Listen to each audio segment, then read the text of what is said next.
Hello दोस्तों, स्वागत है आपका YouTube channel online short notes पे। आज की जो वीडियो होगी वो इन्वायरमेंट यानी कि पर्यावरण से संबंधित होगी, जो आपके एग्ज़ाम के लिए काफ़ी इम्पोर्टेंट होगी। तो आप वीडियो को बड़ी ध्यान से और अंत तक देखिएगा। मैं हर क्वेश्चन के बारे में इम्पोर्टेंट फैक्ट को क्या करूँगा, एक्सप्लेन करूँगा, आप उसको नोट डाउन करिएगा, जो आपके एग्ज़ाम के लिए काफ़ी हेल्पफुल होगा। तो चलिए चलते हैं आज के पहले क्वेश्चन की तरफ। आज का पहला क्वेश्चन है कि मॉन्ट्रियल प्रोटोकॉल एक अंतर्राष्ट्रीय समझौता है। यह कब लागू या प्रभावी हुआ था? तो इसमें चार ऑप्शन दे रखा है: 1987, 1989, 1978 या 1992। तो जिसमें आपका सही आंसर हो जाएगा वो ऑप्शन नंबर आपका बी सही हो जाएगा, 1989।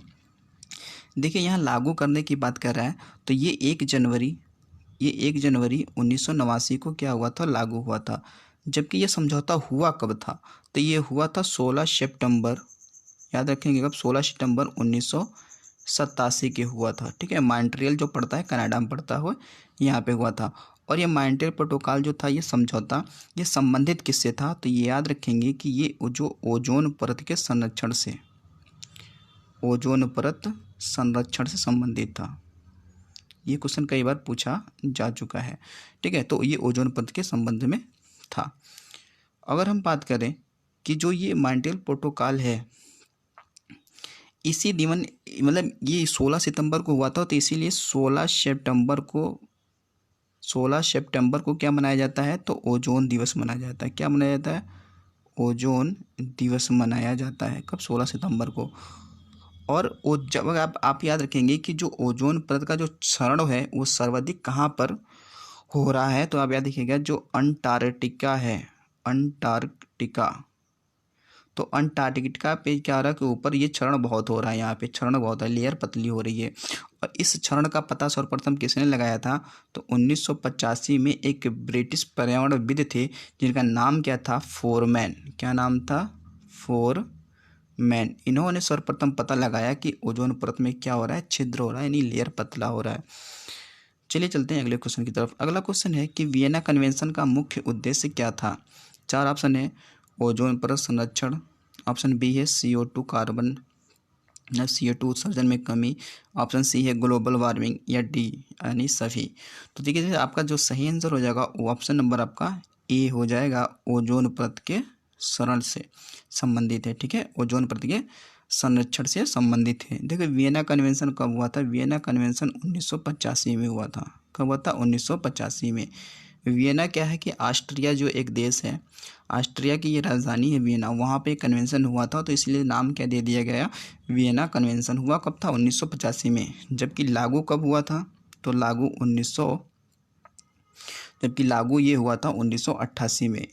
कब हुआ था? 1988 में ये लागू हुआ था, ये बात ध्यान रखेंगे। अगर हम बात करें कि कौन सा ऐसा कन्वेंशन है जो कार्बन डाइऑक्साइड के उत्सर्जन के कमी के संबंध में संबंधित है, तो याद रखिएगा कि कार्बन डाइऑक्साइड के उत्सर्जन की कमी में के लिए कौन सा हुआ था कन्वेंशन? तो आप याद रखेंगे क्योटो प्रोटोकॉल। कौन सा हुआ था?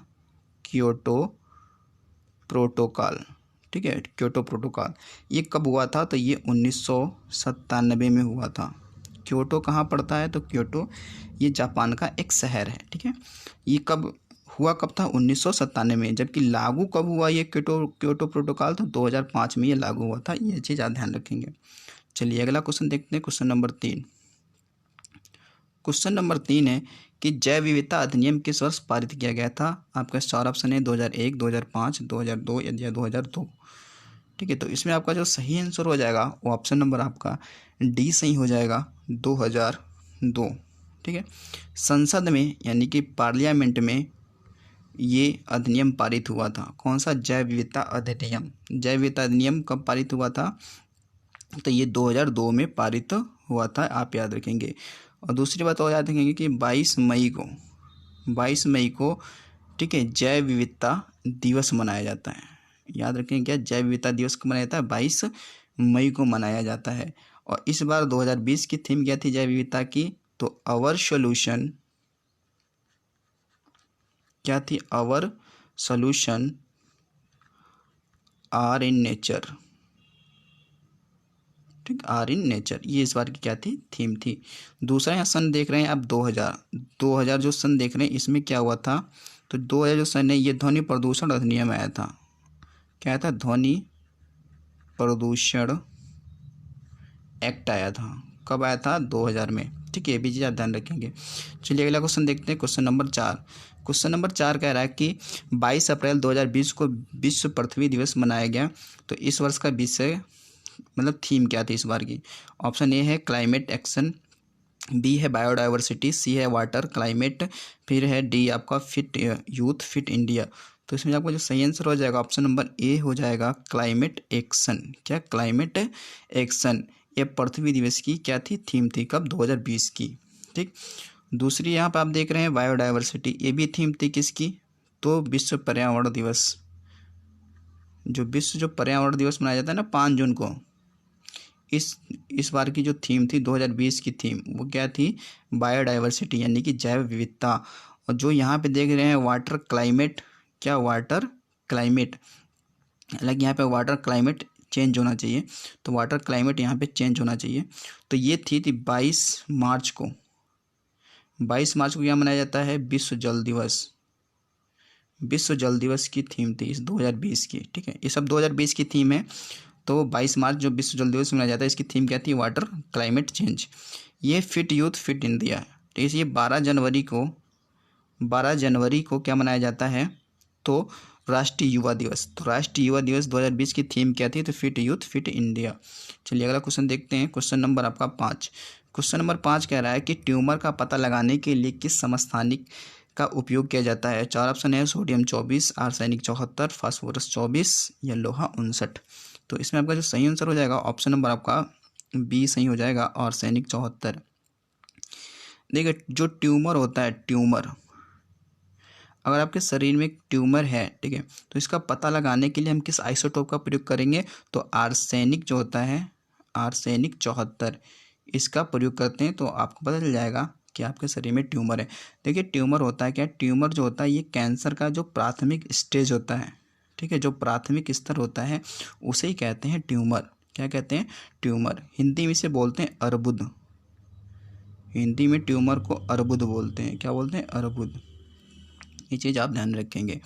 ठीक है, फिर उसके बाद देखिए जो सोडियम 24 है ये किसके उपयोग में आता है काम? तो और सोडियम 24 ये कहता है शरीर में, अगर आपके शरीर में कहीं भी रक्त का थक्का बनता है, रक्त का थक्का, तो रक्त के थक्के की जांच के लिए किसका प्रयोग करते हैं? तो सोडियम 24 का प्रयोग करते हैं। फिर यहाँ देखिए फास्फोरस 24 दे रखा है। फास्फोरस 24 का उपयोग कहाँ होता है? जो ल्यूकीमिया होता है,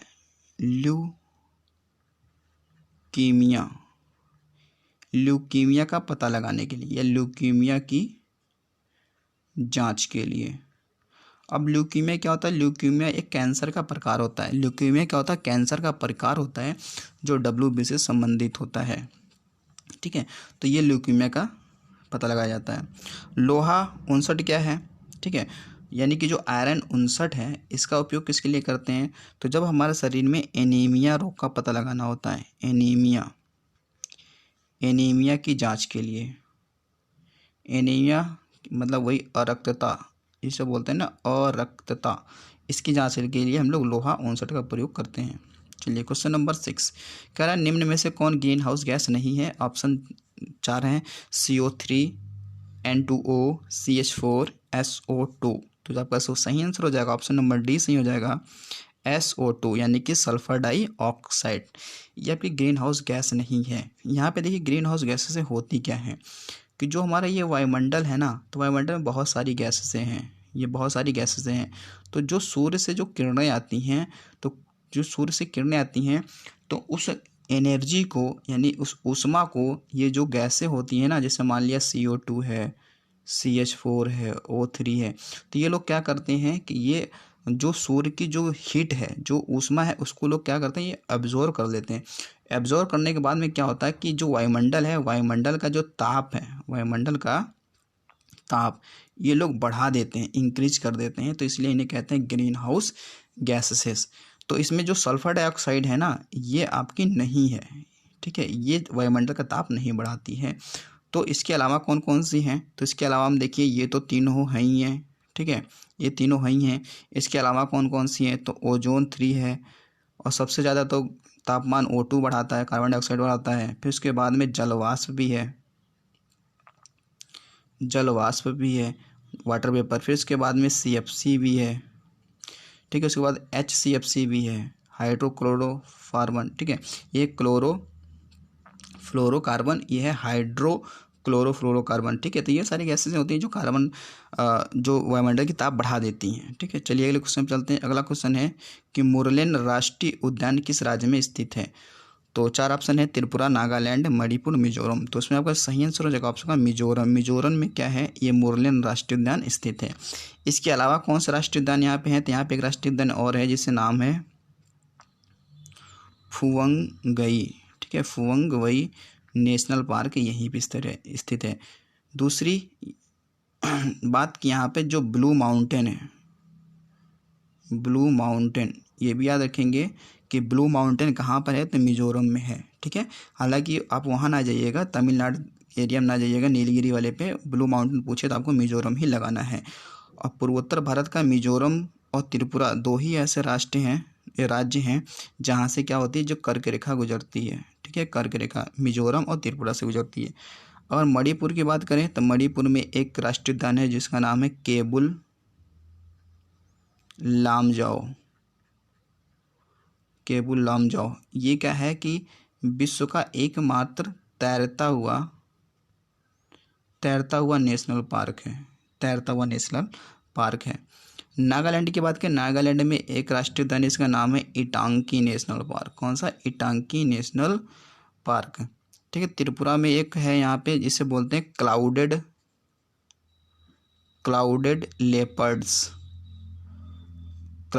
लेपर्ड्स, और दूसरा एक है विसो राष्ट्रीय उद्यान, ठीक है। विसो और क्लाउडेड लेपर्ड्स। हालांकि मैं लिख रहा हूँ तो ये आपको समझ में नहीं आ रहा होगा, लेकिन जो मैं बोल रहा हूँ उसको आप सुन के लिख सकते हैं, ठीक। चलिए अगला क्वेश्चन देखते हैं।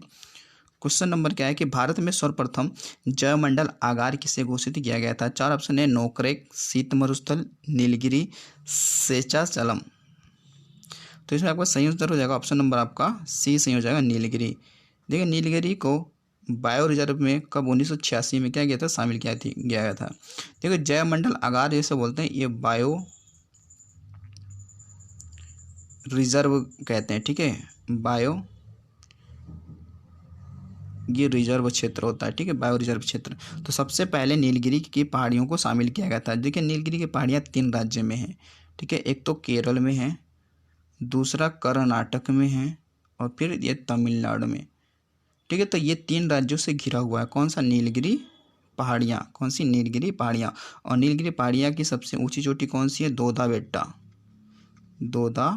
बेट्टा। ये क्या है? नीलगिरी पहाड़ी की सबसे ऊंची पर्वत यानी कि श्रृंखला, ये चोटी है।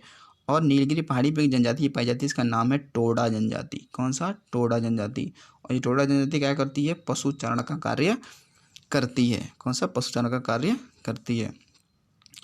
उसके बाद देखिए शीत मरुस्थल, ये भी क्या है? ये भी शामिल है किसमें? बायो रिजर्व क्षेत्र में ये भी शामिल है। ये HP में है। कहाँ? HP यानी हिमाचल प्रदेश में। नोकरेक ये भी शामिल है जयमंडल आगार क्षेत्र में, बायो रिजर्व में। ये कहाँ है? तो आपका मेघालय में है। कहाँ पे? मेघालय। कहाँ है? मेघालय में है। अगर शेषाचलम की बात करें तो ये भी शामिल है, लेकिन ये क्या है? यानी ये आंध्र प्रदेश में है। कहाँ? आंध्र प्रदेश में है। चलिए अगला क्वेश्चन देखते हैं।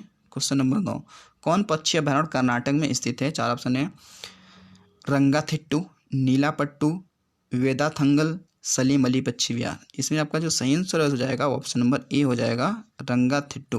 रंगाथिट्टू भी बोलते हैं और रंगनथिट्टू भी बोलते हैं। ये कर्नाटक का एक जिला है मैसूर। तो मैसूर ये कर्नाटक में है, ठीक है, ये यहाँ पे है। अगर हम वेदाथंगल की बात करें तो ये कांचीपुरम कहाँ पड़ता है? तो ये तमिलनाडु में है, ठीक है। अगर सलीम अली पक्षी विहार की बात करें तो ये कहाँ पे है? तो ये दोस्तों गोवा में है। कहाँ है? गोवा में एक नदी है मांडवी नदी के किनारे है ये, क्योंकि गोवा में 2 ही नदियाँ फेमस हैं, एक तो मांडवी नदी और दूसरी कौन सी है? जुआरी नदी। ये 2 ही नदियाँ वहाँ पे क्या है? गोवा में फेमस हैं, ठीक है। यहाँ पे नीलाथिट्टू ना होकर अगर माला थिट्टू होता तो ये आंध्र प्रदेश में ये है, चलिए अगला क्वेश्चन देखते हैं, क्वेश्चन नंबर 10 और ये अंतिम क्वेश्चन है कि वन्य जीव संरक्षण अधिनियम कब आया भारत में। 4 ऑप्शन है 1986, 1988, 1972, 1974। तो आपका जो सही आंसर हो जाएगा ऑप्शन नंबर आपका सी सही हो जाएगा 1972। 1972 में वन्य जीव संरक्षण अधिनियम आया था। ठीक, अगर उसकी बात करें जो यहाँ पे आप देख पा रहे हैं 1988, तो 1988 में क्या हुआ था, तो 1988 में प्रथम राष्ट्रीय वन नीति,